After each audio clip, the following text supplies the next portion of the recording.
Victoria expected the divorce to hurt. What she didn't expect was watching her best friend smile while she signed the papers. Rachel sat beside Lawrence, like she'd already replaced her. The lawyer slid the final document across the table. Victoria signed, 9 years gone. She stood to leave. Then the lawyer suddenly said, "Wait." Years later, Victoria still remembered the look on his face, because within minutes, everything Rachel thought she'd won would begin disappearing. And to understand why, you have to go back to the moment Victoria first noticed something she couldn't explain. Welcome to Mr. Graham's story, my beautiful, amazing family. Y'all have been so supportive, and I promise to always do my best to give you the best as I learn and improve every day. If this is your first time watching, comment below with where you're watching from, and subscribe to officially join the family. Looking back, Victoria couldn't remember what Rachel's joke was. She remembered the laugh.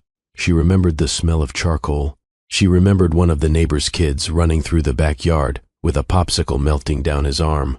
But mostly, she remembered the look. At the time, it seemed too small to matter. A fraction of a second, the kind of thing most people would never notice. The kind of thing she spent the next year wishing she'd paid more attention to. It happened during a Saturday cookout at her house. The weather was perfect. The backyard was full. Neighbors sat around folding tables. Someone had a portable speaker playing old songs nobody admitted they still liked. The grill was smoking. The cooler was nearly empty. Normal. Completely normal. Victoria was carrying a tray of drinks toward the patio when Rachel raised her voice from across the yard. "Lawrence, those burgers look dangerous." Lawrence glanced up from the grill. "They're fine. They're black. They're seasoned." Rachel laughed. "So, we're calling fire damage seasoning now?" A few people nearby laughed. Even Lawrence shook his head. "You don't know good food. I know a firefighter when I see one." More laughter. Nothing unusual. Nothing memorable. Then it happened. Lawrence looked at Rachel. Rachel looked back. And for a split second, something passed between them. Not flirtation. Not exactly. It was familiarity. Comfort. The kind shared by people who already knew the next line in the conversation. The kind of look that made Victoria pause without understanding why. Then, it was gone. The moment disappeared as quickly as it arrived. Rachel reached for her drink. Lawrence turned back to the grill. The party continued. Nobody noticed. At least, nobody else seemed to. Victoria stood there for another second before continuing toward the table. By the time she sat down, she felt silly for even thinking about it. Rachel was her best friend. Had been for over a decade. She'd stood beside her at her wedding, helped her through the worst moments of her life. When Victoria's mother died unexpectedly, Rachel practically moved into the house for 2 weeks to make sure she wasn't alone. People didn't betray friendships like that. Not Rachel. And Lawrence?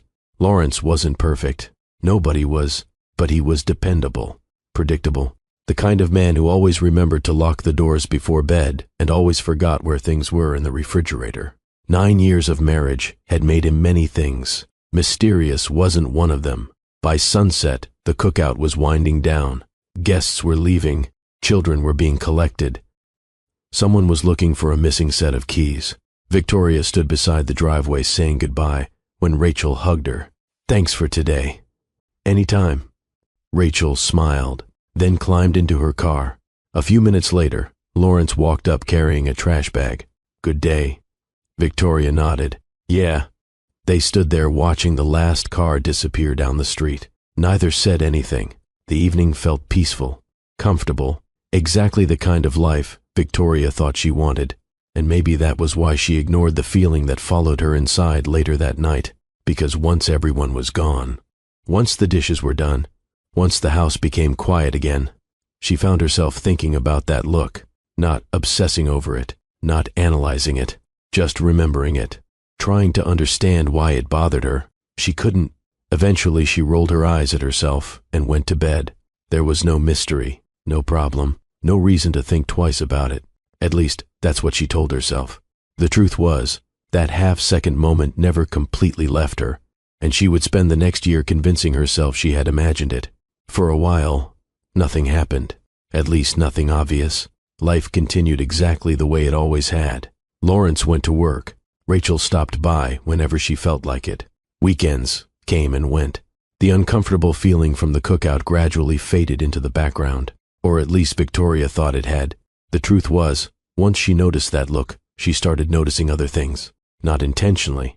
She wasn't looking for problems. The observations simply started collecting themselves. A few weeks after the cookout, the three of them met for dinner at a restaurant downtown. The place was crowded. The hostess recognized them immediately. They'd been coming there for years. Halfway through the meal, Rachel started telling a story about a client from work. She got stuck, trying to remember a name. Before she could finish the sentence, Lawrence supplied it. Immediately. No hesitation. No thinking. The exact name. Rachel pointed at him. "That's it." Lawrence smiled. The conversation moved on. Nobody reacted. But Victoria found herself wondering something. When had Rachel told him that story? The thought appeared for a second and disappeared again. Not important. People talk. Friends share stories. Normal. A month later, another moment happened. Then another. Small things. Always small things. One Friday evening, Rachel arrived carrying takeout. She walked straight into the kitchen like she lived there. Nobody thought twice about it. She'd been doing that for years. As Victoria unpacked containers, Rachel glanced at Lawrence. "Did you ever fix it?" Lawrence groaned. "No." Rachel laughed. "I knew it." Victoria looked up. "Fix what?" For a brief moment, both of them looked at her. Then Lawrence answered, "The sink." At exactly the same moment, Rachel said, "The sink." Everyone laughed, including Victoria. But something about the exchange lingered, not because of what they said, because of how quickly they said it, like they'd already had the conversation before. Later that night, Victoria caught herself replaying it. Then, immediately felt ridiculous. What was she supposed to be suspicious of? A sink? She shook her head and let it go. A few days later, she met Rachel for coffee. They sat near the window of their favorite cafe, talking about work, family, and the usual things people who've known each other for years talk about.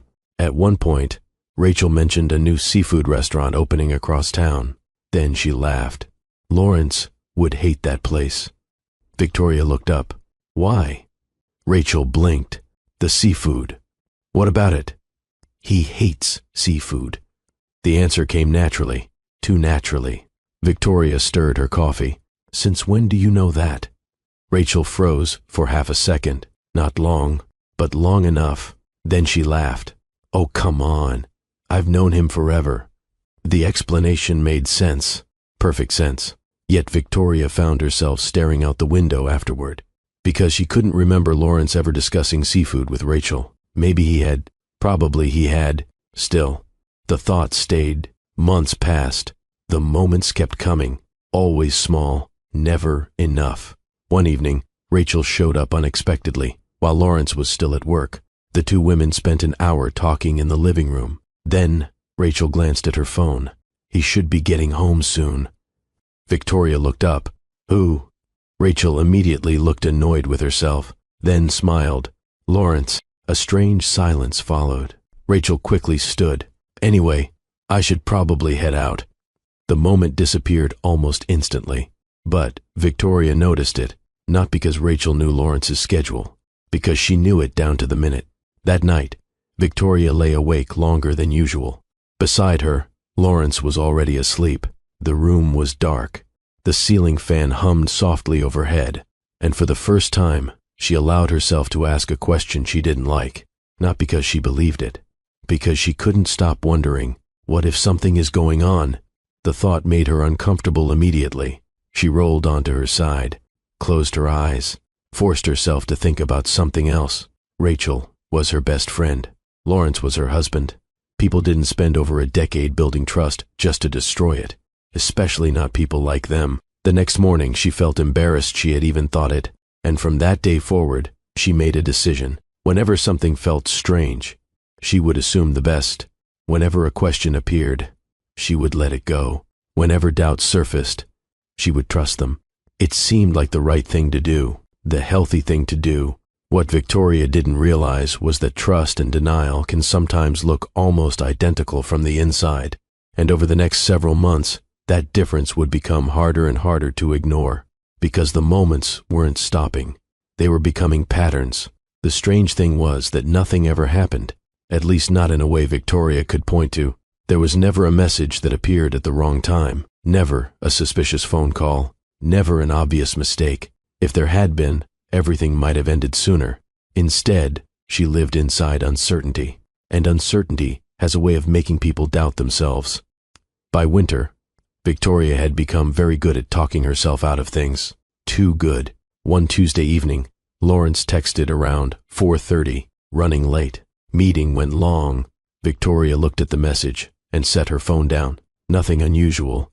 Work had been busy lately. She canceled their dinner reservation and ordered takeout instead. The evening passed quietly. The next afternoon, she met Rachel for coffee. Halfway through the conversation, Rachel laughed about something, then casually said, "At least Lawrence survived yesterday." Victoria frowned. Survived what? The smile disappeared from Rachel's face, only for a second, but Victoria saw it. The meeting. What meeting? Rachel blinked. Oh. A pause, then another. I think he mentioned work was crazy.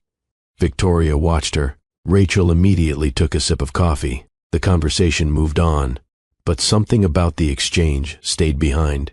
Because Rachel's first answer had sounded certain, the second answer sounded invented. When Victoria got home that evening, she considered asking Lawrence about it.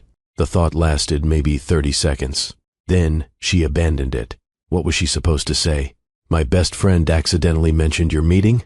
The entire thing sounded ridiculous, so she said nothing. Weeks passed. Then another moment arrived. A small one, the kind that shouldn't have mattered. The three of them attended a neighborhood fundraiser, nothing fancy. A local charity event held at a community center.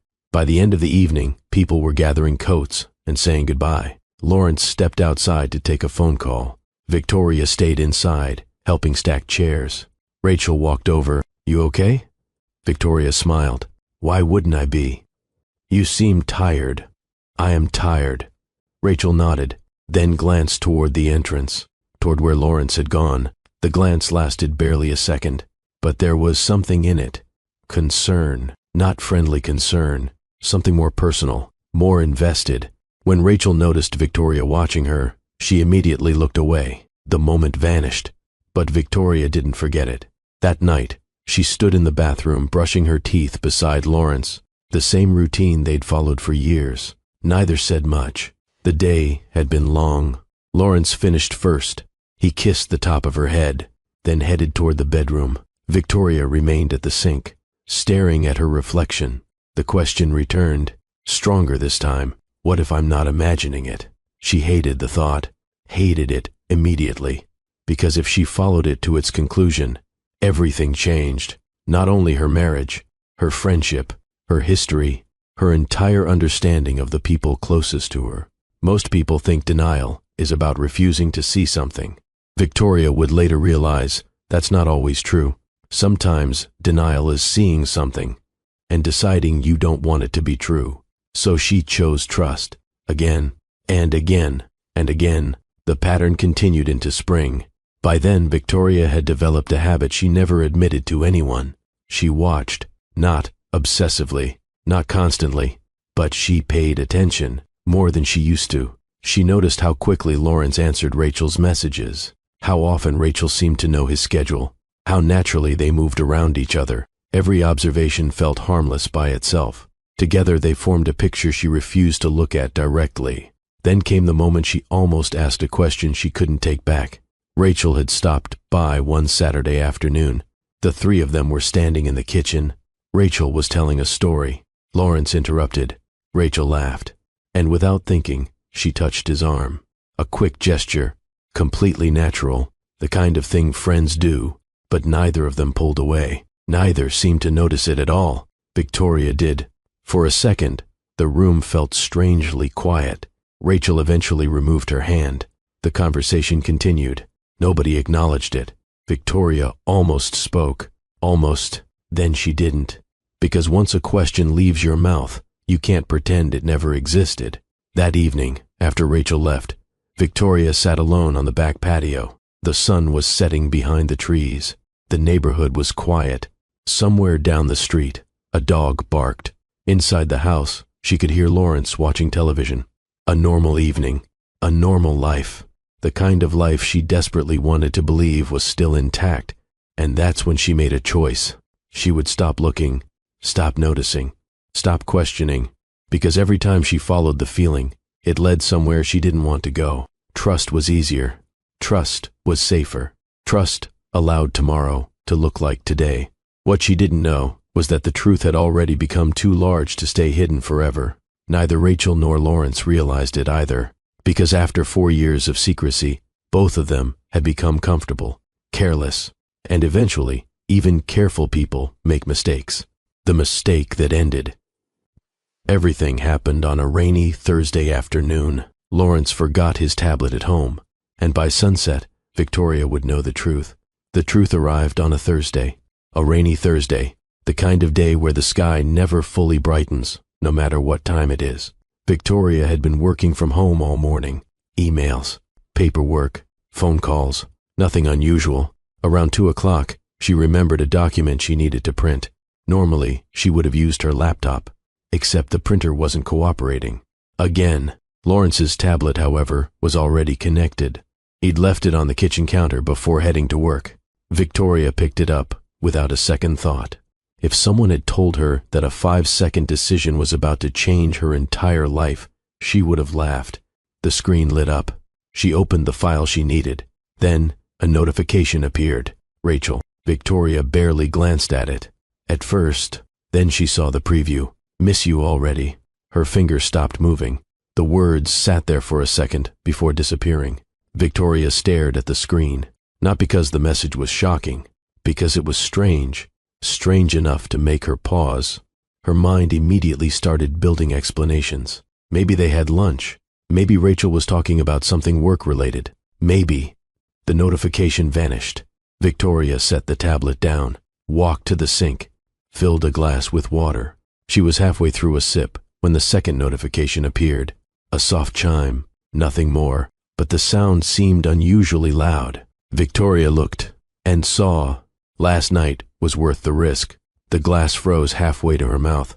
The words didn't need interpretation, didn't need context, didn't need explanation. Her stomach dropped, not dramatically, not the way people describe things afterward. It felt more like the floor beneath her had shifted slightly, enough to throw off her balance. Victoria set the glass down. Water splashed across the counter. She didn't notice. The rain tapped steadily against the kitchen windows. The refrigerator hummed. A car passed outside. Normal sounds. A normal afternoon. Except nothing felt normal anymore. She looked at the message again. Then again. The same words. The same names. Rachel. Lawrence. Last night. Worth the risk. And suddenly, memories began arriving. Not answers. Memories. The cookout. The glances. The private jokes. The coffee conversation. The scheduled comments. The strange familiarity. Every moment she'd spent a year explaining away started lining up beside each other. For the first time, they pointed in the same direction. Victoria lowered herself into a kitchen chair. Slowly, carefully, like standing too quickly might somehow make everything real. Part of her wanted to lock the tablet and walk away, not because she believed nothing had happened, because as long as she didn't look, there was still room for doubt. A tiny space where her marriage remained intact. A tiny space where Rachel was still Rachel. A tiny space where her life made sense. She stared at the screen, then closed her eyes. For a few seconds, she sat perfectly still. The rain continued. The house remained quiet. And somewhere deep down, Victoria already knew what she was about to find.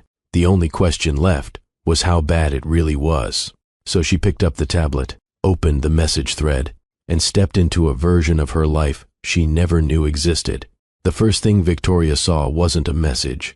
It was a photograph. Rachel was sitting on a hotel balcony. The sun was setting behind her. She was laughing, not posing for the camera, laughing at whoever was holding it. Victoria looked at the date. 2 years earlier. Her chest tightened. She scrolled. Another photo. Then another. A restaurant. A weekend trip. A conference Lawrence had supposedly attended alone. The farther she went, the worse it became. At first, she was looking for context, an explanation, anything that would make the messages mean something else. Instead, she found evidence. Years of it. There were good morning texts, good night texts, inside jokes, vacation plans, pictures, voice messages, arguments, apologies, entire conversations stretching across months. Not an affair, a relationship, a complete relationship. Victoria sat motionless, her eyes moving across the screen, her brain struggling to keep up. The timestamps kept going backward, month after month, year after year. Then she found it. The beginning, almost 4 years earlier. 4 years. The number landed heavily. 4 years meant anniversaries, family dinners, birthdays, weekend trips, Christmas mornings. 4 years meant that nearly half her marriage had existed alongside something else, something hidden, something neither of them had ever intended for her to see. Victoria leaned back in the chair. The rain outside had gotten heavier. Water streaked down the windows. The kitchen seemed darker now, or maybe she simply hadn't noticed the daylight fading. She kept reading, not because she wanted to, because she couldn't stop. Every message answered a question she never wanted answered. Then she found something that hurt more than the photos, more than the hotel reservations, more than the lies. An argument, a real one. Rachel was angry. The messages stretched over several days. Victoria scrolled slowly, and then she read the sentence. "You always choose her when things get complicated." Victoria froze. The words sat on the screen, simple, direct, painfully revealing, because suddenly she understood something. Rachel didn't see herself as the other woman. Rachel saw herself as the woman waiting for her turn. Victoria kept reading. "I'm tired of feeling like a secret." Another message. "You keep promising things will change." Then, Lawrence's response, "Just give me time." Victoria stared at the screen. The room felt very quiet. For years, she had thought Rachel was standing beside her, supporting her, protecting their friendship. Meanwhile, Rachel had been complaining about her existence, talking about her like she was an obstacle, a problem, something standing in the way of the life she wanted. Victoria looked away from the tablet, toward the empty dining room, the empty hallway, the house she'd spent years making into a home. Then she looked back, and somehow it got worse, because now she started seeing herself inside their conversations, not directly, but often enough. Rachel asking if Lawrence had told her something, Lawrence mentioning plans he had with Victoria, Rachel becoming frustrated whenever Victoria needed attention, especially after her mother's death. One message stopped her completely.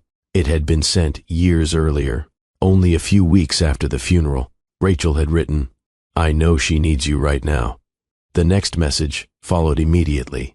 "I just miss having you to myself." Victoria stared at the words. For a long time, the rain hit the windows harder. Somewhere in the house, the refrigerator compressor switched off. The silence that followed felt enormous, because she remembered that time. She remembered grieving, remembered struggling to get through ordinary days, remembered Rachel bringing food, checking in, offering support, standing beside her. At least that's what she thought Rachel was doing. Now those memories felt different. Not false, different, as if she'd been reading only half the story. Hours passed. Victoria barely noticed. The messages kept revealing more lies, more plans, more promises, more evidence that the two people she trusted most had built an entire life behind her back. And then she found the message that finally made her stop scrolling. It came from Rachel, a simple question, sent nearly a year earlier. "Do you think she'll ever find out?" Victoria's eyes moved to Lawrence's response. One word, no. Nothing else. No hesitation, no concern, no guilt, just certainty. No. Victoria stared at that word for a long time. Then she set the tablet down. For the first time all afternoon, she wasn't thinking about Rachel, or Lawrence, or even the affair. She was thinking about herself, about how many rooms she'd walked into smiling, how many dinners she'd attended, how many conversations she'd had, while the two people sitting beside her shared a secret she knew nothing about. That thought hurt, in a way she hadn't expected. By the time the garage door finally opened that evening, Victoria was still sitting at the kitchen table. The tablet rested in front of her. The screen had gone dark, but the truth hadn't. And the moment she heard Lawrence step inside the house, she realized something. The marriage was already over. He just didn't know it yet. The garage door opened at 6:17. Victoria noticed the time immediately, not because she was watching the clock, because she'd been sitting at the kitchen table for almost 3 hours. The tablet remained in front of her. The screen had gone dark. The messages were still there. So was everything they had destroyed. A moment later, the front door opened. Lawrence stepped inside, the same way he always did. Keys into the bowl, jacket over the chair, a tired exhale. Routine, predictable, normal. For a few seconds, Victoria watched him move through a life that no longer existed. Then he saw the tablet. Everything changed. Not dramatically, not in a movie scene kind of way. His shoulders tightened. His eyes locked onto the device. The color drained from his face. And in that moment, Victoria knew something she hadn't known all afternoon. He had never planned to tell her. Not tomorrow, not next year, not ever. Victoria. That was all he said. Her name, nothing else. No explanation, no denial, no confusion, just her name. Because he already knew. She knew, and there was nothing left to hide. Victoria looked at him. How long? Lawrence closed his eyes. A tiny reaction, but it told her everything. Still, she waited. Victoria. How long? The second time, her voice sounded calmer. That somehow made the room feel colder. Lawrence looked toward the floor, then toward the window, anywhere except at her. Finally, he answered, about 4 years. The number landed exactly the way it had earlier. Heavy, certain, real. Victoria let out a short laugh. Not because anything was funny, because her brain didn't know what else to do with something so absurd. 4 years. Rachel. 4 years. The woman who stood beside her at her wedding. The woman who brought food after her mother died. The woman she'd trusted with every major chapter of her adult life. 4 years. Neither spoke. Rain tapped softly against the windows. The kitchen clock continued ticking. Ordinary sounds. An ordinary evening. Nothing about it felt ordinary anymore. Eventually, Lawrence sat down across from her, slowly, like he was approaching a wounded animal. I never wanted you to find out like this. Victoria stared at him. The sentence floated between them, meaningless, not cruel, not helpful, just meaningless, because there was no good way to discover 4 years of betrayal. Lawrence rubbed his hands together. I didn't mean for it to happen. There it was, the sentence, the one Victoria would remember long after everything else faded. Not because it was shocking, because it was ridiculous. She looked at him for a long moment, then shook her head. You didn't mean for 4 years to happen. Lawrence looked away. The silence answered for him. For the first time all afternoon, Victoria felt anger. Not explosive anger. Not shouting. Something quieter. The kind that settles in your chest and refuses to leave. Because 4 years wasn't an accident.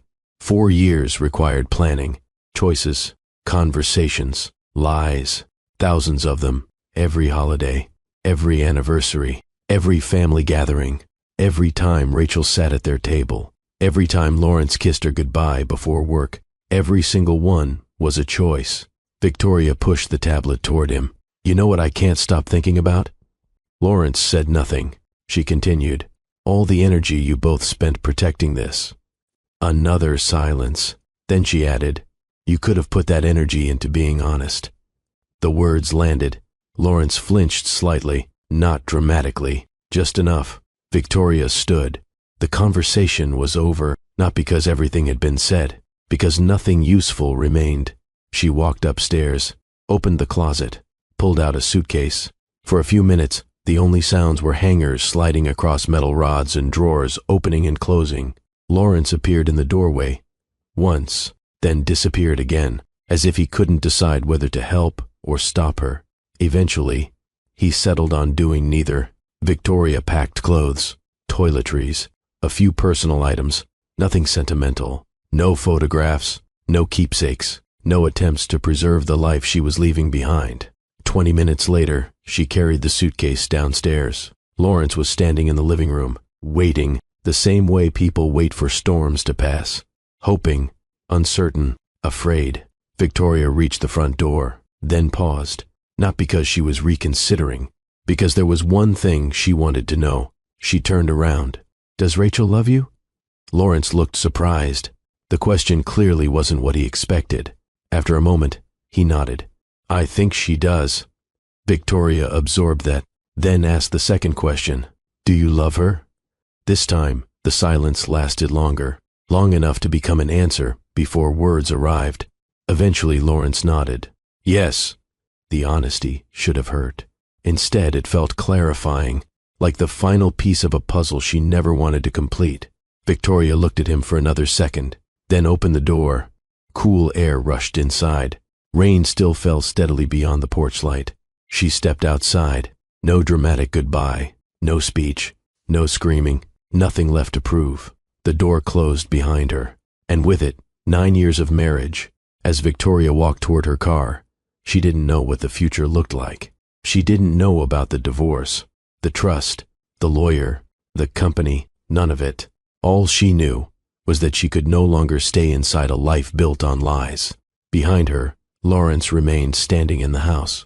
Ahead of her, the road disappeared into the rain, and somewhere far down that road, consequences were already beginning to move toward all three of them. For the first few weeks after Victoria left, there was still uncertainty. People knew something had happened. They didn't know exactly what. Glenview was a small town, but even small towns need time to assemble a story. At first, the rumors moved slowly. Then, Lawrence and Rachel stopped hiding, and suddenly nobody had to guess anymore. The first person to tell Victoria was Melissa, one of the few friends who never disappeared. They were sitting in a coffee shop downtown when Melissa set her cup down carefully, the way people do when they're about to say something uncomfortable. "I saw them." Victoria already knew who she meant. "Together?" Melissa nodded. "Dinner." Victoria stirred her coffee. "Okay." Melissa watched her. "You don't have to pretend that doesn't bother you." Victoria gave a small smile. "I'm not pretending." The truth was more complicated. Of course it bothered her. But by then, the betrayal itself wasn't the surprise anymore. The surprise was how quickly Rachel seemed willing to step into Victoria's place. A week later, Victoria saw it herself. She was leaving a grocery store when she spotted them across the parking lot. Rachel was laughing. Lawrence was carrying shopping bags. The two of them looked comfortable, familiar, like a couple. For a second, Victoria froze. Not because she wanted Lawrence back, not because she missed Rachel, because seeing something and imagining something are two different experiences. One lives in your head, the other stands 20 feet away, pushing a grocery cart. Lawrence noticed her first. His smile vanished immediately. Rachel turned. Their eyes met. And then something happened that Victoria never forgot. Rachel smiled, not warmly, not awkwardly, confidently, like someone who believed she had won. The expression lasted only a second. Then Rachel looked away, but it was enough. Victoria continued walking. She didn't wave, didn't stop, didn't acknowledge either of them. By the time she reached her car, her hands were shaking slightly, not from sadness, from anger, not because Rachel was with Lawrence, because Rachel looked proud of it. That was the first moment Victoria realized something important. Rachel wasn't carrying guilt. Rachel believed she was the main character in a love story, and Victoria was simply the obstacle that had finally been removed. The realization followed her home.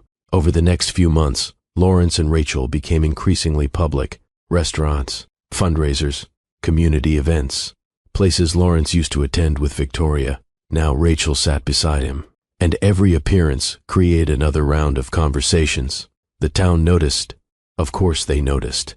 People always do, especially when betrayal involves familiar faces. Some people were kind, others weren't. A few neighbors avoided eye contact altogether, like her divorce was contagious. Those reactions surprised Victoria more than she expected, not because people were cruel, because they were uncomfortable. Discomfort makes people behave strangely. Some friends checked on her regularly, others disappeared. A few tried to stay neutral. Those were the hardest. "I don't want to take sides." Victoria heard that sentence more times than she could count. Every time, it landed the same way, because there are situations where neutrality sounds reasonable. This wasn't one of them.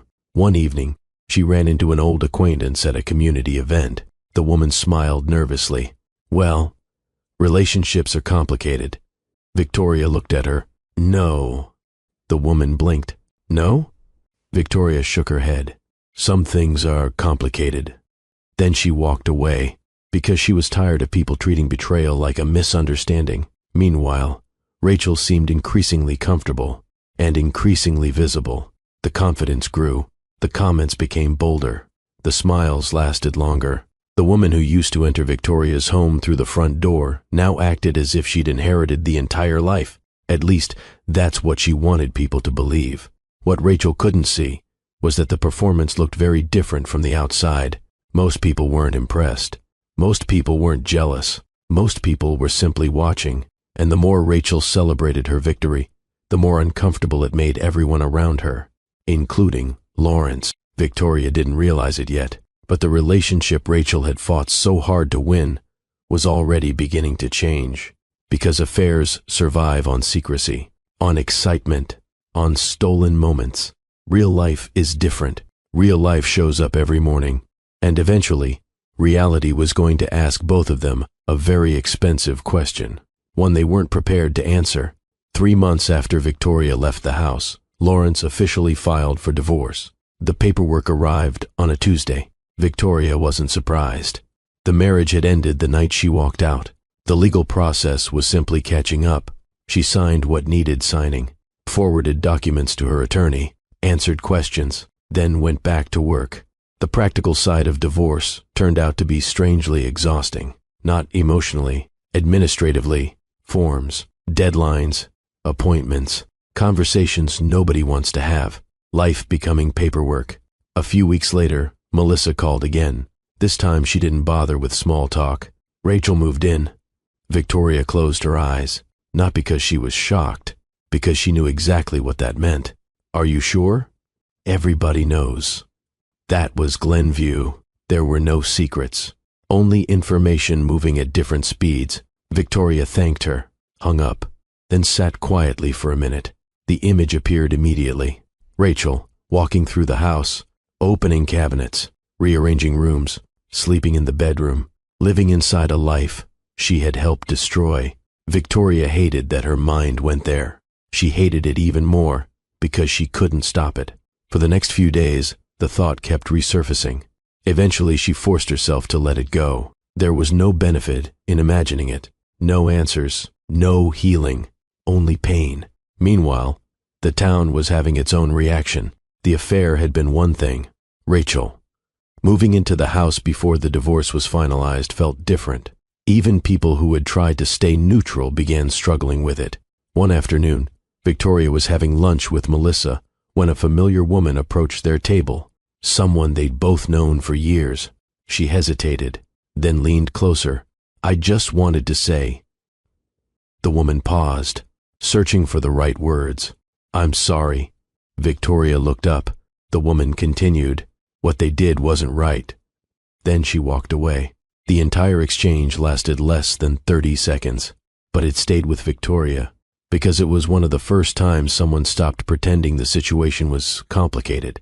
It wasn't, and deep down, most people knew it. Rachel, however, seemed increasingly convinced she had won something. Stories traveled. Comments reached Victoria, not directly.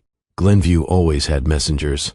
Apparently Rachel had begun attending events with Lawrence as though she'd always belonged beside him. She talked about future plans, future vacations, future renovations to the house, future investments, always future, as if the past had already been erased. One afternoon, Victoria attended a charity luncheon she'd almost skipped. She was standing near a display table when she heard a familiar voice. Rachel. Victoria turned. Their eyes met across the room. Rachel smiled. The same smile from the grocery store. Confident, satisfied, almost triumphant. This time Victoria didn't look away. She held the eye contact for a moment, long enough to notice something she'd missed before. Rachel wasn't happy. Not truly. Happy people don't work that hard to look victorious. Then Rachel walked away. The moment ended, but the observation stayed, because for the first time, Victoria stopped seeing Rachel as someone who had taken something from her. She started seeing her as someone desperately trying to prove she deserved it. The distinction mattered. At the same time, something else was happening. Something Rachel wasn't paying attention to. Victoria's life was slowly expanding, not dramatically, not overnight. One decision at a time. She accepted invitations she'd previously declined, started attending more business meetings, became more involved in conversations she'd once left entirely to Lawrence. At first it felt strange, almost uncomfortable. For years, she had allowed him to handle most company matters, not because she wasn't capable, because she trusted him. Now that trust was gone, and unexpectedly, so was the reason she'd stayed in the background. One afternoon, after a board meeting, an older executive stopped her in the hallway. "Have you ever considered taking a larger role?" Victoria laughed. "Not seriously. You should." The comment caught her off guard. The executive shrugged. "I'm serious." Then, he walked away. The conversation lasted maybe 15 seconds, but it planted a seed, a small one.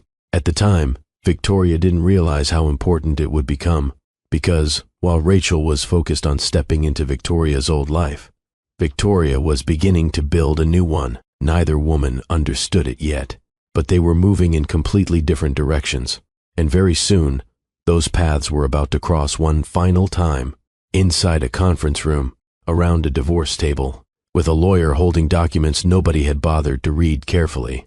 The conference room felt smaller than Victoria expected. Maybe it was the low ceiling. Maybe it was the fact that everyone sitting around the table already knew how the story ended, or thought they did. She arrived 10 minutes early, not because she was eager to be there, because she wanted a few minutes without anyone else in the room. The lawyer was organizing paperwork when she walked in. Stacks of documents, folders, financial reports, everything neatly arranged. The paper version of a failed marriage. Victoria took a seat, accepted a bottle of water, waited. A few minutes later, the door opened. Lawrence walked in. Rachel followed him. Victoria blinked.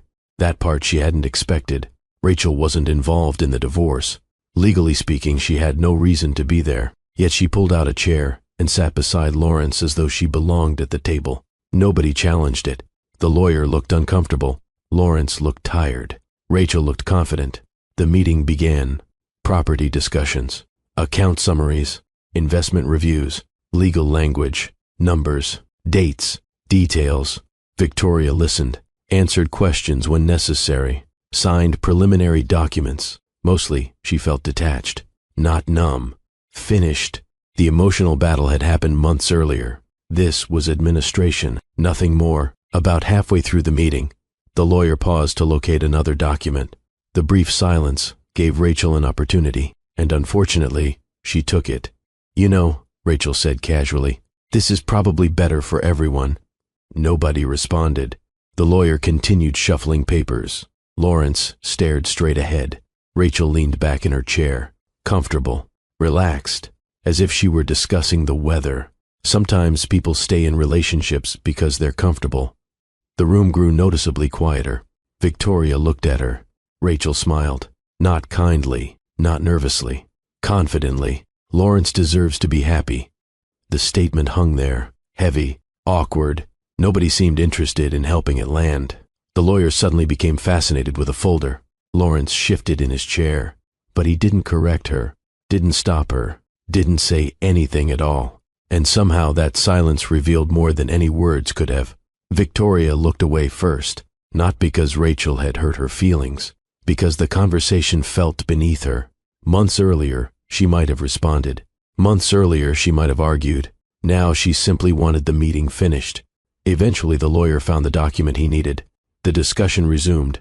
More paperwork, more signatures, more reminders that entire lives can be reduced to legal language. Then, finally, the last document appeared. The lawyer slid it across the table. "This is the final agreement." Nobody spoke. The moment had arrived. Victoria looked down at the paperwork. 9 years, represented by a signature line. She picked up the pen, signed her name, placed the pen back on the table. Done. Across from her, Lawrence exhaled slowly. Relief. Rachel smiled. Satisfaction. The lawyer gathered the papers. The meeting was over. At least everyone believed it was. Victoria stood, smoothed her jacket. "Take care."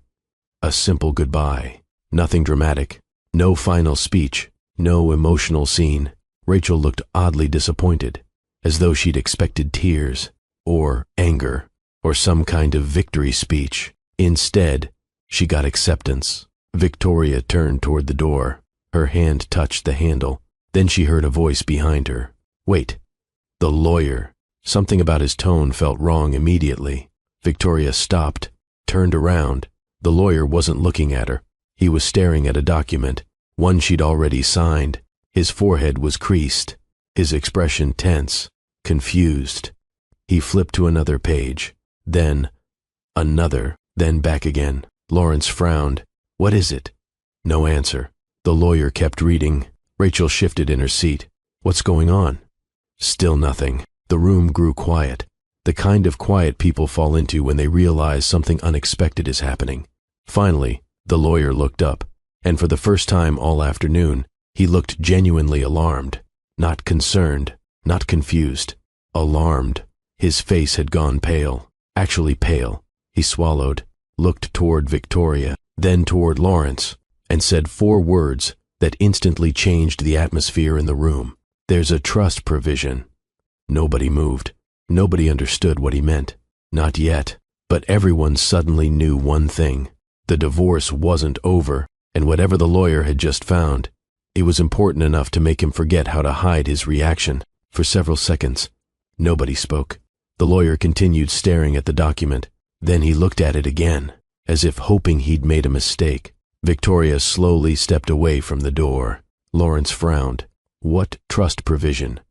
The lawyer rubbed his forehead. The reaction alone was unsettling. Attorneys weren't supposed to look surprised by paperwork. Paperwork was their entire job. Yet this man looked like he'd just discovered a problem nobody expected, including him. He opened another folder, compared documents, checked dates, read the same paragraph twice, then finally took a slow breath. "Victoria, your grandfather established a family trust before he passed away." Victoria nodded. "I know." Most of Glenview knew. Her grandfather had been successful. The trust had existed for years. There was nothing unusual about that. At least, that's what she thought.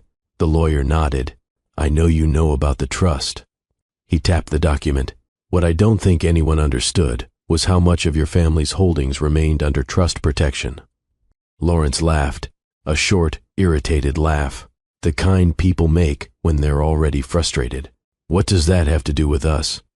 The lawyer looked at him. Everything. The answer was obvious from his face, but he still seemed reluctant to say it out loud. Rachel crossed her arms. "Can someone explain what's happening?" The lawyer flipped the document around.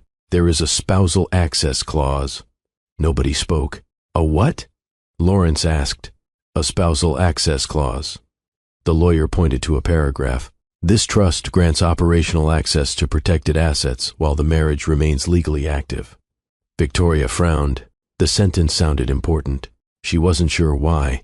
Neither was anyone else. Lawrence leaned forward. "So?" The lawyer swallowed, then delivered the sentence that changed the room. "The divorce became effective 23 minutes ago." Silence. Rachel looked confused. Lawrence looked annoyed. Victoria looked between them, still waiting for someone to explain why that mattered. The lawyer continued, "And the moment the divorce became effective, all spousal access provisions automatically terminated." Nobody reacted, not because they understood, because they didn't. The words made sense. The consequences didn't. Finally, Lawrence shook his head. "What access?" The lawyer closed the folder. "The company." The room froze. "The company?" Lawrence repeated. "The company." Rachel blinked. "What company?" The lawyer looked directly at her. "Glenview Development Holdings." For the first time, Rachel's confidence slipped. Only slightly, but Victoria noticed it. Lawrence sat straighter. "This is ridiculous." The lawyer didn't argue. Instead, he reached for another file, a much older one. "The company remained under trust ownership." Lawrence stared at him. "No." The answer came instantly, automatic, almost defensive. "No, it didn't." The lawyer slid the document across the table. Read it. Lawrence grabbed it. His eyes moved quickly, then more slowly, then slower still. Victoria watched the change happen in real time. The confidence disappeared first, then the irritation, then something else, something closer to fear. Rachel leaned toward him. What does it say? Lawrence didn't answer. The lawyer did. It says the trust never transferred ownership. The room became painfully quiet. Victoria sat back in her chair, because suddenly she was confused too. She knew her grandfather's trust existed. She knew the company had family connections, but she'd spent years letting Lawrence handle the details, years assuming he understood things. She didn't. Apparently that assumption had been shared by everyone, including Lawrence. The lawyer continued. The ownership structure remained unchanged. Nobody interrupted. Nobody wanted to. The trust controls the company. Another silence. Then came the sentence Victoria would remember for the rest of her life. The sentence that made Rachel stop smiling. The sentence that made Lawrence stop breathing for a moment. The sentence that explained why the lawyer had gone pale. You didn't own Glenview Development Holdings, Lawrence. The lawyer's voice remained calm. You managed it. Nobody moved. Nobody spoke. The lawyer continued. You were authorized to operate it because you were Victoria's spouse. Lawrence stared at him, then at the paperwork, then back at the lawyer. No. Again, the same word, only weaker this time. The lawyer opened another file, one after another, decades of documentation, signatures, amendments, trust provisions, ownership structures, every page pointing to the same conclusion.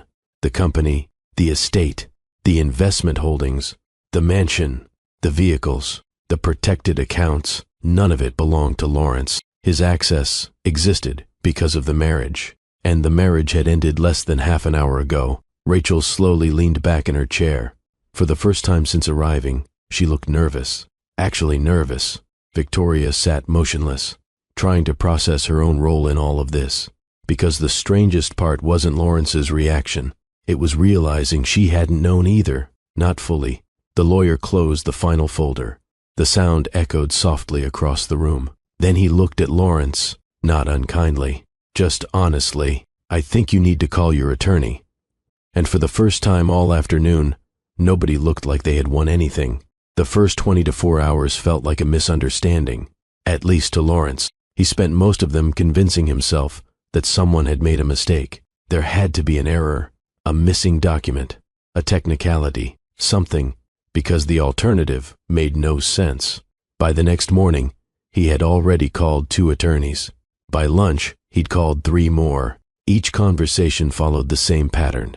Explanation, review, silence. Then, bad news. The trust documents were valid. The ownership structure was valid. The provisions were enforceable. Nothing appeared incorrect. Nothing appeared accidental. The paperwork was exactly what the lawyer said it was, and the more professionals reviewed it, the worse the situation looked. Meanwhile, Victoria was still trying to understand her own role in all of it. Her phone seemed to ring constantly. Trust administrators, financial advisors, attorneys, board members, people she had barely spoken to in years. Everyone suddenly wanted meetings. Everyone suddenly wanted decisions. One conversation in particular stayed with her. It came from a board member named Harold Bennett, the same man who had known her grandfather, the same man who had watched the company grow for decades. Victoria, his voice sounded exhausted. I need to ask you something. What? A pause. How much of this did you know? Victoria stared out the window. Honestly, please. Almost none of it. Harold laughed softly, not because it was funny, because it explained a lot. That makes 2 of us. The comment lingered, because Victoria was beginning to realize something uncomfortable. The trust hadn't only fooled Lawrence. It had fooled almost everyone, including people who worked around it every day. The difference was that most people never needed to understand the details. Until now. Lawrence did, and now it was too late. The consequences began arriving one after another, fast, almost ruthlessly fast. The board held an emergency meeting. Lawrence was removed from executive authority pending review. Several days later, The review became permanent. His access credentials stopped working. His company accounts were suspended. His decision-making authority disappeared. People who had reported directly to him for years suddenly reported elsewhere. The transition wasn't emotional. That was what made it brutal. Nobody argued. Nobody celebrated. The company simply adjusted. Businesses move forward. They always do. Rachel struggled to understand that. She had spent years viewing Lawrence as the man who ran Glenview Development Holdings. Now she was learning there was a difference between running something and owning it, and that difference was becoming expensive. 3 days after the divorce meeting, a formal notice arrived at the house. Rachel found it first. She stood in the kitchen reading the document twice. Then a third time, Lawrence walked in carrying groceries. She handed him the paperwork. "What is this?" Lawrence read it. His expression tightened immediately. The trust was reclaiming the property. The mansion, 30 days. That was the deadline. 30 days to vacate. Rachel stared at him. "This is a joke." Lawrence didn't answer. "Tell me this is a joke."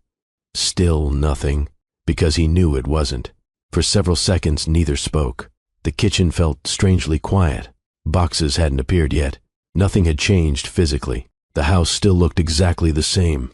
Yet somehow, it already felt different, temporary, like they were borrowing someone else's future. A week later, another reality arrived. One of Rachel's credit cards stopped working, not because she was broke, because several financial structures she assumed were permanent were being reviewed and restructured. The embarrassment happened in a restaurant. In front of people, the card declined. She tried again, declined. A third attempt, same result. The waitress remained polite. Rachel did not.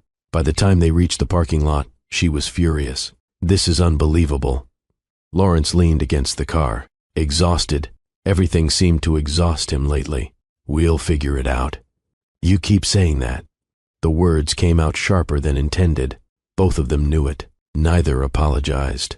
The silence afterwards said enough, because for the first time, Rachel wasn't looking at the future she imagined. She was looking at the future she actually had, and the two were becoming very different things. Meanwhile, Victoria was watching none of it, not because she couldn't, because she didn't want to. That surprised people. Melissa asked about it one afternoon. "You don't check on them at all?" Victoria shook her head. "No, not even out of curiosity." Victoria thought for a second, then smiled. "I already know how the story ends." Melissa laughed. "What does that mean?" Victoria looked down at her coffee. "It means they're living with each other now." The answer sounded simple, but Melissa immediately understood. Affairs survive in stolen moments. Secret messages, hidden dinners, excitement, fantasy. Now the fantasy had to pay bills, handle stress, solve problems, live together. And reality rarely feels as exciting as imagination. By the end of the month, moving trucks had arrived at the mansion. Boxes lined the driveway. Workers carried furniture through the front doors. Neighbors slowed their cars while passing, not because they were being cruel, because the sight was impossible to ignore. For years, Lawrence had looked untouchable, successful, confident, certain. Now people were watching that certainty disappear one box at a time. And somewhere in the middle of it all, Rachel was beginning to realize something she never expected. Winning someone isn't the same thing as winning their life. At first, Lawrence and Rachel tried to act like nothing had changed, publicly at least. They still attended events, still smiled for photographs, still talked about future plans whenever someone asked. From a distance, they looked fine. Maybe not as comfortable as before, but fine. The problem was that appearances only work for so long, especially when reality keeps showing up. The first major argument happened over something small. At least that's how it started.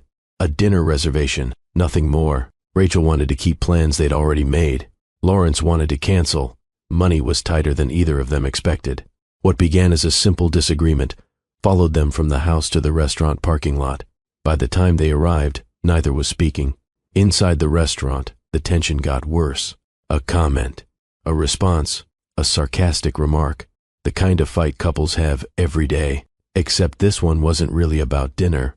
It was about everything else. The trust, the company, the house, the future, the disappointment neither wanted to admit out loud.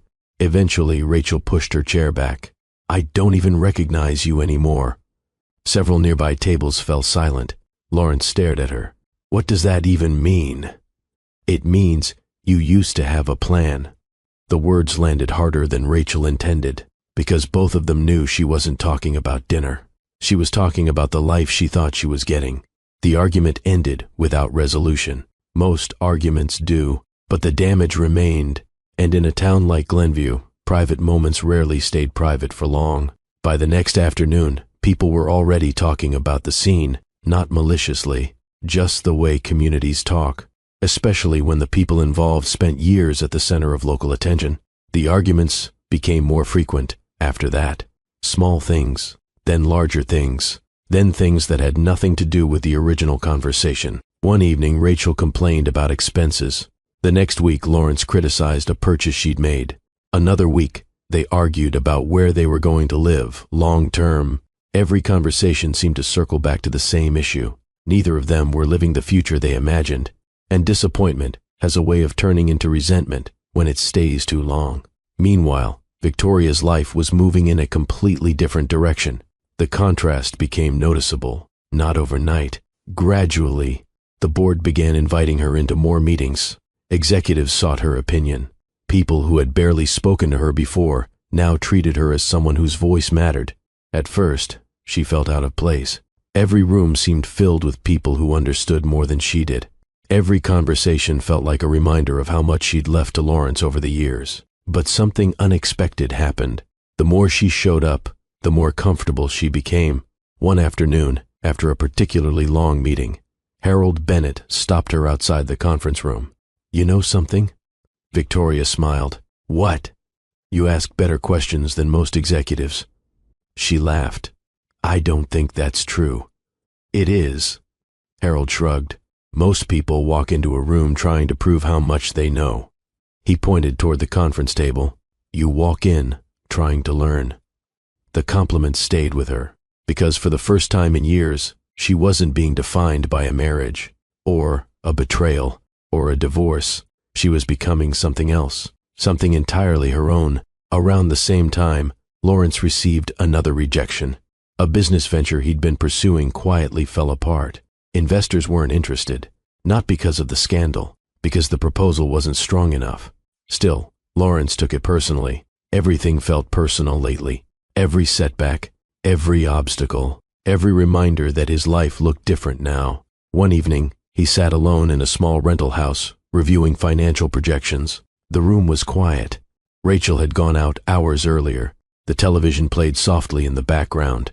For a moment, he found himself thinking about Victoria, not because he wanted her back. At least that's what he told himself.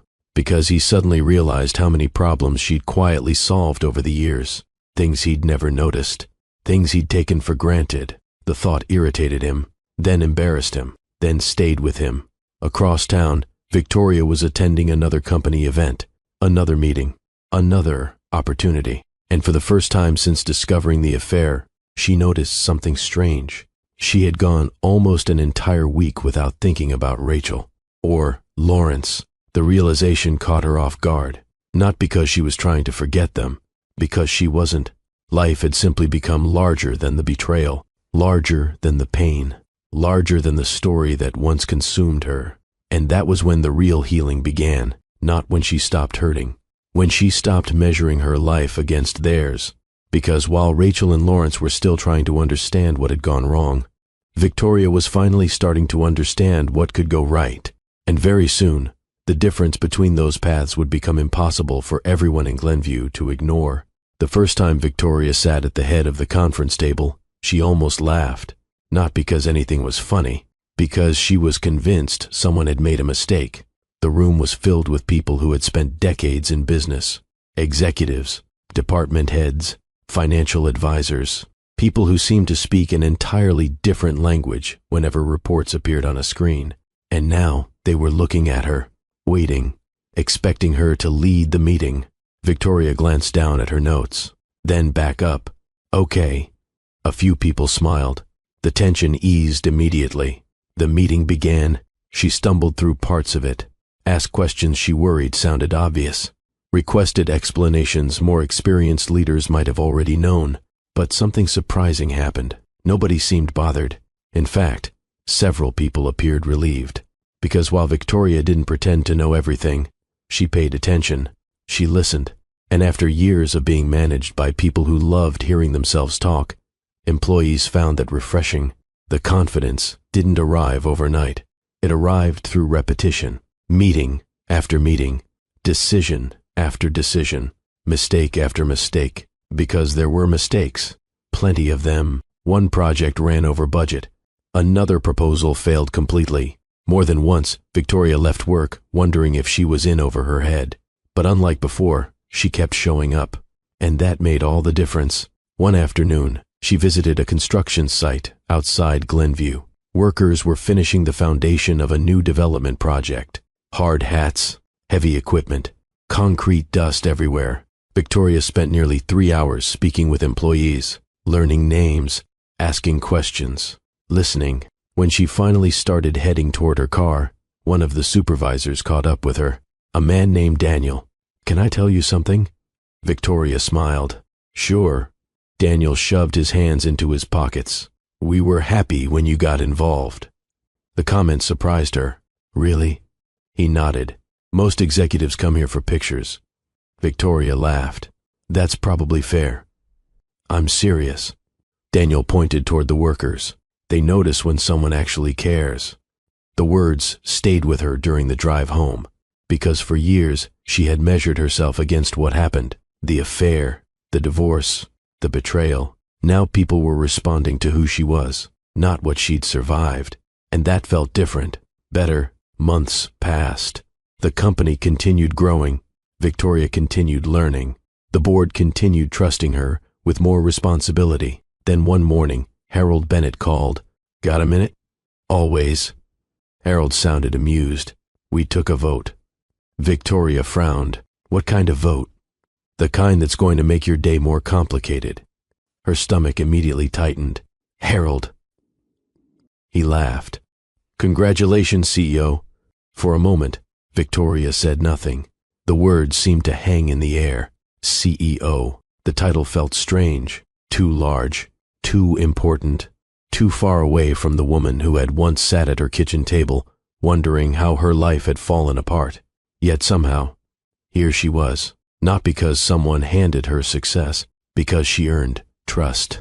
One decision at a time, one day at a time, one difficult step at a time. That evening she sat alone on her back porch. The sun was setting, the air was cool. For the first time in years, she allowed herself to look backward. Not at Lawrence, not at Rachel, at herself. The woman she used to be, the woman who thought losing a marriage meant losing her future. She smiled softly, because if someone had shown her this moment back then, she never would have believed it. Not the title, not the confidence, not the peace. The most surprising part wasn't how much her life had changed. It was how much she had changed. And somewhere across town, Rachel and Lawrence were beginning to discover something she already knew. The hardest consequences aren't financial, they're emotional, and theirs were just beginning. By the second year after the divorce, Victoria barely recognized her own life. Not because everything was perfect, because everything was hers. The company was growing. New projects were moving forward. Employees seemed genuinely invested in the future. And for the first time in a very long while, Victoria woke up excited about what came next. That feeling still surprised her. Some mornings she caught herself smiling for no reason, not because she had forgotten the past, because the past no longer controlled the present. One afternoon, Harold Bennett stopped by her office. He was carrying a folder and wearing the expression he usually reserved for good news. "Tell me you've got 5 minutes." Victoria laughed. "For you, always." Harold handed her the folder. Inside were plans for the company's largest expansion project in nearly a decade. Victoria scanned the documents, then looked up. "This is actually happening?" Harold smiled. "It is." Several months of work had finally paid off. The board approved the project unanimously. Investors were excited. Employees were excited. The entire company was celebrating. To mark the occasion, Glenview Development Holdings planned a large event. A formal evening celebration. Employees, investors, community leaders. Everyone would be there. Victoria almost declined the spotlight. Almost. Then she remembered something she had spent years learning. Confidence wasn't about being comfortable. It was about showing up anyway. So she agreed. The ballroom was packed. Music drifted softly through the room. Servers moved between tables carrying drinks and appetizers. Conversations filled every corner. Victoria spent most of the evening greeting guests, former clients, investors, employees, people she genuinely appreciated. It felt good, not because of the attention, because of the relationships, because unlike so many things in her old life, these connections were built on honesty. About an hour into the event, Victoria was speaking with a project manager when she noticed someone approaching. It was the head of security. His expression immediately caught her attention. "Everything okay?" The man hesitated. "Not a good sign. We have a situation." Victoria frowned. "What kind of situation?" The security manager glanced toward the entrance. She followed his gaze and immediately saw them, Rachel and Lawrence. For a second, Victoria genuinely thought she must be mistaken. Neither had received invitations. Neither worked for the company. Neither belonged at the event. Yet there they were, standing just inside the ballroom, looking around. Several nearby guests had already noticed. Whispers were beginning. The security manager lowered his voice. "What would you like us to do?" Victoria looked across the room, then back at him. The answer came surprisingly easily. "Handle it." The manager nodded. No anger, no hesitation, just professionalism. Exactly what she wanted. Unfortunately, Rachel had other ideas. Security approached politely. Most people would have left. Rachel didn't. The conversation became tense almost immediately, then louder, then impossible to ignore. Heads turned. Conversation stopped. The entire room seemed to shift toward the entrance. Victoria remained where she was, watching from across the ballroom, not because she enjoyed it, because she couldn't stop it. Rachel crossed her arms. "I have every right to be here." The security manager remained calm. "No, ma'am, this is a private event." Lawrence looked uncomfortable, more uncomfortable than Victoria had ever seen him. He kept glancing around the room, realizing exactly how many people were watching. Rachel wasn't finished. Her voice rose again. People nearby stepped away, creating space, creating silence, the kind of silence that makes public embarrassment feel even worse. Finally, Lawrence touched her arm. "Rachel." The single word carried exhaustion, not authority, not confidence. Exhaustion. Rachel looked at him, then around the room, and for the first time, she seemed to understand what everyone else already knew. Nobody was on her side. Nobody was impressed. Nobody was intimidated. They were simply witnessing consequences. Security escorted them toward the exit. Slowly, publicly, the entire ballroom watched, not because people were cruel, because nobody could look away. Years earlier, Rachel had walked into Victoria's life believing she had won something. Tonight, that illusion finally disappeared. As the doors closed behind them, the room remained quiet for several seconds. Then conversation slowly resumed. People returned to their tables. Music continued. Life moved on. Victoria stood there for a moment, unexpectedly emotional, not triumphant, not vindicated, relieved, because watching Rachel and Lawrence leave felt like the closing of a chapter she had already finished reading. Harold eventually appeared beside her. "You okay?" Victoria smiled. "Yeah." He studied her for a second, then nodded. "Good." As the celebration continued around them, Victoria realized something. For years, she thought healing would feel dramatic, like a breakthrough, like a victory. Instead, it felt simple, like looking at people who once had the power to destroy you, and realizing they don't anymore. And somewhere outside that ballroom, Rachel and Lawrence were finally facing a truth neither of them had expected. The life they sacrificed everything to build wasn't making either of them happy.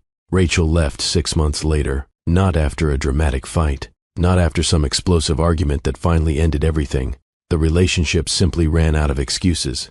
One disappointment at a time, one resentment at a time, one reality at a time, until eventually there was nothing left holding it together. Victoria heard about it the same way she heard most things these days, through other people. Melissa called one afternoon. "Did you hear?" Victoria looked up from her desk. "Hear what?" A pause. Then, Rachel moved out. Victoria leaned back in her chair. The information sat there for a moment, unexpectedly weightless. 2 years earlier, news like that would have consumed her thoughts. Now it barely registered. "Oh," Melissa laughed. "That's it? What do you want me to say?"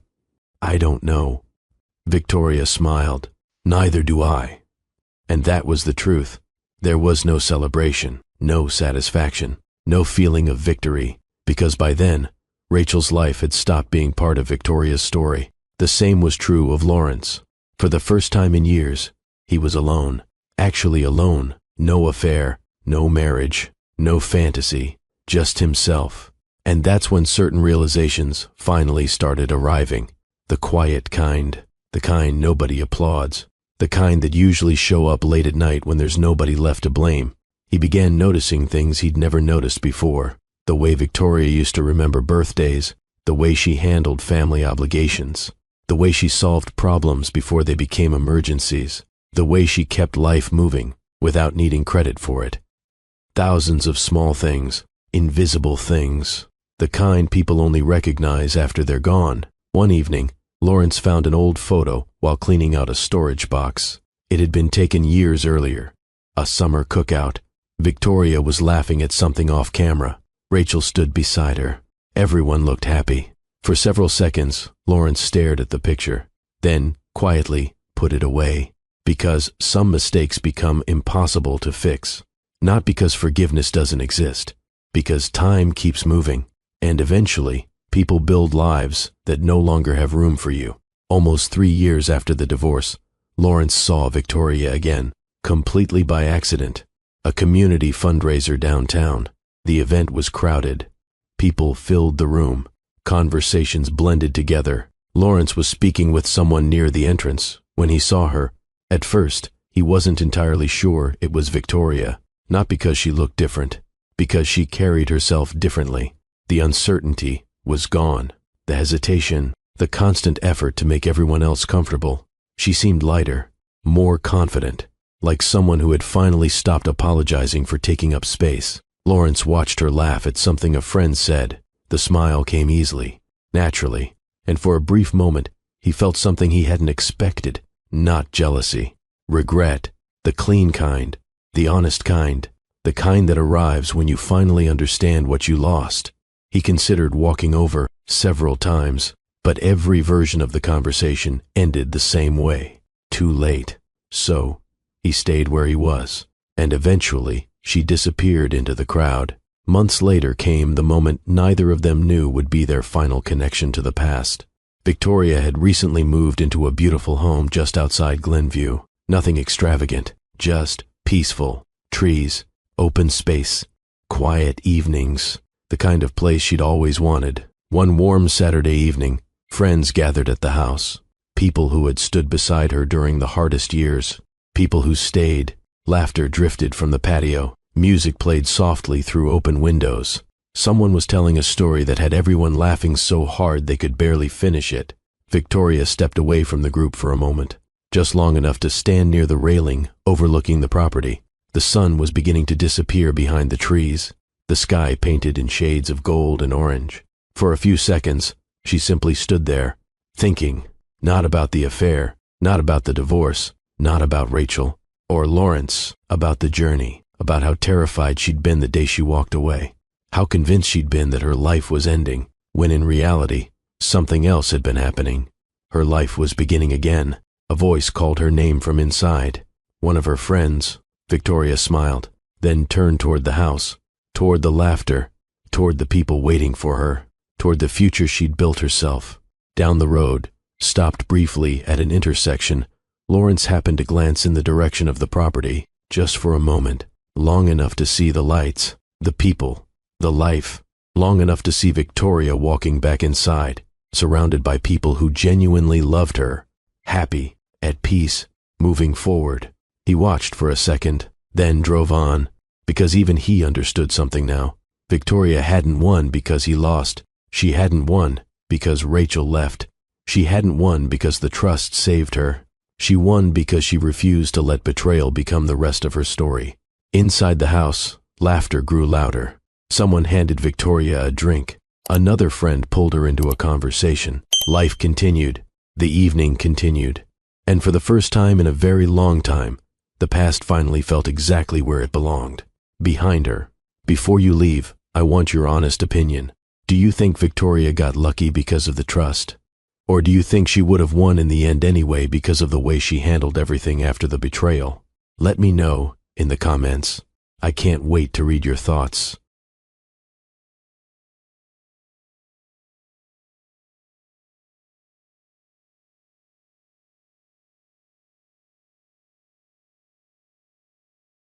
Thank you for watching Mr. Graham's stories, my beautiful, amazing family.